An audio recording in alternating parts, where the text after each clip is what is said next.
အားလုံးပဲမင်္ဂလာပါဒီနေ့တွေ့တော့အရန်လွယ်ကူတော့လေးမြင်မြင်ဆန်ဆန်လှုပ်ရှားလို့ရတဲ့ငပြောသီးကိတ်လေးလှုပ်ပြထားပါတယ်ပါဝင်တဲ့ပစ္စည်းကတော့ငပြောသီးမဲ့ပေါ့နော်အမဲ့လွန်ပေါ့နော်6လုံးတီတီလိုအပ်ပါတယ်ငပြောသီးကမိတ်ဆွေမှာအဆင်ပြေတဲ့ငပြောသီးကိုအသုံးပြုပါကိုပါကိုရခိုင်ငပြောသီးပဲသုံးဖီးချင်ငပြောသီးပဲသုံးလို့ရပါတယ်နော်ဒါတော့ကျမတို့အိမ်မှာကြံခဲ့တဲ့ပေါ့နော်နည်းနည်းလေးအမဲ့လွန်သွားတဲ့အသီးတွေကိုအသုံးပြုပါတယ်6လုံးတီတီကိုလက်နဲ့ကျမတေချာလေးနေပါမယ်မကြည့်တကြည်လေးကျမကနေပါမယ်နော်အကယ်၍မိတ်ဆွေကကြည်ညက်အောင်လို့ချင်လို့ရှိရင်လည်းကြည်ညက်အောင်ခြိပြီးလို့ရပါတယ်ဒီအစင်းလောက်ဆိုလို့ရှိရင်ကျမကတော့တော်တော်ကြည်ညက်တယ်ပေါ့နော်အရင်ကြီးကြည်တာမကြိုက်ဘူးပေါ့နော်အဲ့ဒီအတွက်ကြောင့်အတုံးလေးနဲ့ချန်ထားပါတယ်ကြက်ဥ3လုံးတီတီအသုံးပြုထားပါတယ်ကြက်ဥကနည်းနည်းစိုက်သေးတဲ့အတွက်ကြောင့်ကျမ3လုံးအသုံးပြုထားတယ်ပေါ့နော်အကယ်၍မိတ်ဆွေမှာကြတော့ကြက်ဥစိုက်နည်းနည်းကြီးတဲ့အေတော့အဲ့ဒီစိုက်ဆိုလို့ရှိရင်သူ့ကိုနှလုံးပဲအသုံးပြုပေးပါနော်နောက်ထပ်တစ်ဆင့်အနေနဲ့တကြားကိုကြတော့လေကျမဒီထဲမှာဒီခွက်တစ်ခွက်ပေါ့နော်1 cup ရဲ့တစ်ဝက်ကိုကျမထည့်ထားတယ်အကယ်၍မိတ်ဆွေကပူချူတာကြရင်ပူပြီးကဲပြီးထည့်ပေးပါစားလဲထုံနီ၎င်းပဲအငန်လျှော့ချင်နည်းနည်းလေးပဲထည့်မယ်နည်းနည်းလေးတာလို့ချင်လို့ရှိရင်နည်းနည်းများထည့်မယ်ဒါကတော့လက်ဖက်ရည်စွန်းပေါ့နော်လက်ဖက်ရည်စွန်းနဲ့ baking soda ပေါ့နော်မုတ်ဖုတ်တဲ့ခါပွားစီဖို့အတွက် baking soda ကျမဒီမှာလက်ဖက်ရည်စွန်းနဲ့2စွန်းတိတိကျမထည့်ပါတယ်နော်နောက်ထပ်တစ်ဆင့်အနေနဲ့အထွေထွေဂျုံမုတ်ပေါ့နော်အထွေထွေဂျုံမုတ်ကိုဒီခွက်နဲ့3ခွက်တိတိကျမအသုံးပြုပါတယ်ဂျုံမုတ်ကတစိမ့်မလိုပါဘူးမိမိမှာအဆင်ပြေတဲ့တစိမ့်ကိုဝယ်လို့လွယ်တဲ့တစိမ့်တွေကိုအသုံးပြုပါနော်ကျမမှာကျတော့ဒီအိမ်မှာရှိပြီးသားပေါ့နော်ဒီထွေထွေဂျုံမုတ်ပဲအသုံးပြုလိုက်တယ်ပေါ့နော်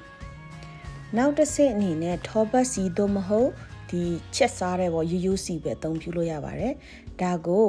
ထမင်းစားစွန်း3စွန်းတိတိကျမဒီထဲမှာအသုံးပြုထားတယ်ပေါ့နော်အရင်ကြီးစီအိုင်တာကိုမလိုချင်ဘူးအသင့်တင်ပဲထည့်ပါမယ်နော်ဒါကိုတိတိချာလေးလက်နဲ့သမအောင်မွေပါမယ်ပါဝင်ပစ္စည်းတဲ့အကုန်လုံးကိုဒီစလုံးထဲမှာထည့်ပြီးတော့တိချာစိတ်ကြိုက်မွေပါမယ်ဟိုကနငပြောသီးတွေကလေနေတာနည်းနည်းတသေးလေးတွေကျန်တဲ့ချိန်မှာဒီအဆင့်မှာကျတော့ပြန်ကြည့်သွားတယ်ပေါ့နော်ဒီထဲမှာရေတို့နွားနိုးတို့ဘာမှထည့်စရာမလိုဘူးเนาะသူ့ပါဝင်ပစ္စည်းတိုင်းပဲနေလိုက်စိတ်ကြိုက်နေပြီးဒီခြေနေလေးဖြစ်လာတယ်ပေါ့နော်ပြီးတာနဲ့သူ့ကိုမိနစ်30အနာပေးပါမယ်ပွားစီပေါ့နော်ဒီ baking soda လှုပ်ဖို့အတွက်သူ့ကိုမိနစ်30အနာပေးမယ်ဒီထဲမှာကျမကလေဒီဖုတ်ထားတဲ့ဒီ cupcake ခွက်တိုင်းကိုကျမအသုံးပြုထားတယ်တကယ်လို့မိတ်ဆွေမှာဒီခွက်မရှိဘူး၄တောက်ခွက်ရှိမယ်အဝိုင်းခွက်တွေရှိမယ်ခွက်တွေပုံစံမျိုးကိုအသုံးပြုလို့ရပါတယ်เนาะကျမဒီပြထားတဲ့အတိုင်းပဲလှုပ်စရာမလိုဘူးပေါ့เนาะ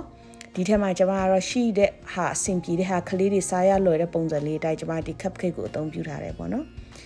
ဒီထဲမှာမုတ်သားဖြည့်တဲ့ခါကျလို့ချင်းပြည့်ရှံနေအောင်ဘယ်တော့မှမဖြည့်ပါနဲ့เนาะတဝက်နည်းနည်းကြော်လေးပဲဖြည့်ပြီးမှသူကမုတ်သားကပွားလာအောင်မယ်အဲ့နေရာလေးလိုအပ်တယ်ပေါ့နော်အဲ့အတွက်ကြောင့်သူ့အနေရာလေးကိုခြံထားပေးပါမယ်နော်အကယ်၍မိမိမှာလေဖုတ်ဆက်မရှိဘူးကျမတို့စီမှာဖုတ်ဆက်ပေါ့နော်ကိတ်မုတ်ဖုတ်တဲ့ဟာလေးမရှိဘူးဘယ်လိုလုပ်စားရမလဲပေါင်းအိုးလေဒီကောက်ညင်ပေါင်းတဲ့ပေါင်းအောင်ပုံစံမျိုးလဲပဲเนาะခွက်လေးထဲမှာထည့်ပြီးတော့ပေါင်းလို့ရတယ်ပေါ့နော်အရသာကတော့တူတူပဲเนาะဒါပေမဲ့သူကဖုတ်တဲ့ဟာကြတော့ပို့ပြီး6တွေ့တယ်ပေါင်းတဲ့ဟာကြနည်းနည်းဆူဆူအီလေးဖြစ်တယ်အဲ့ဒါလေးပဲကွာတယ်เนาะပေါင်းအိုးနဲ့လည်းပေါင်းလို့ရပါတယ်เนาะခလေးလူကြီးအရန်ကြိုက်တဲ့မုတ်ပါလွယ်ကူကူလဲလှုပ်ရှားလို့ရတယ်ပါဝင်ပစ္စည်းကလည်းအရန်မများဘူးအိမ်မှာမီးပူကြောင်မှာရှိတဲ့ဟာလေးနဲ့တောင်လှုပ်ရှားလို့ရတယ်ပေါ့เนาะဒါကိုကျမဖြည့်ပြီးတဲ့အခါမှာမဖုတ်ခင်လေးနည်းနည်းလေးခါလိုက်တယ်ပေါ့เนาะနည်းနည်းလေးခါလိုက်တယ်ပြီးလို့ရှိရင်ဖုတ်မယ်ပေါ့เนาะဒီလိုမျိုးခွက်၄ထောက်လေးနဲ့လည်းအသုံးပြုလို့ရတယ်เนาะဒီမှာပုံစံနှမျိုးအသုံးပြုပြထားပါတယ်၄ထောက်အမုတ်ဖုတ်တဲ့ခွက်တစ်ခုရယ်ပြီးတော့ဒီ cupcake ခုရယ်နှစ်ခုစလုံးအသုံးပြုလို့ရပါတယ်เนาะဒီ oven ကို350 degree ကျွန်မချိန်ထားပါတယ်မုတ်ဖုတ်ဖို့အတွက်ပါပြီးတာနဲ့ဟိုကအစင်သစ်ဖြစ်တဲ့မုတ်သားလေးခွက်လေးတွေကိုကျွန်မထည့်လိုက်မယ်ထည့်ပြီးရင်ကျွန်မမိနစ်30တိတိကျွန်မဖုတ်ပါမယ်เนาะမိနစ်30ပြီးတဲ့အချိန်မှာလေရွှေဝါရောင်လေးနဲ့အရန်မွေးတော့အရန်လှတဲ့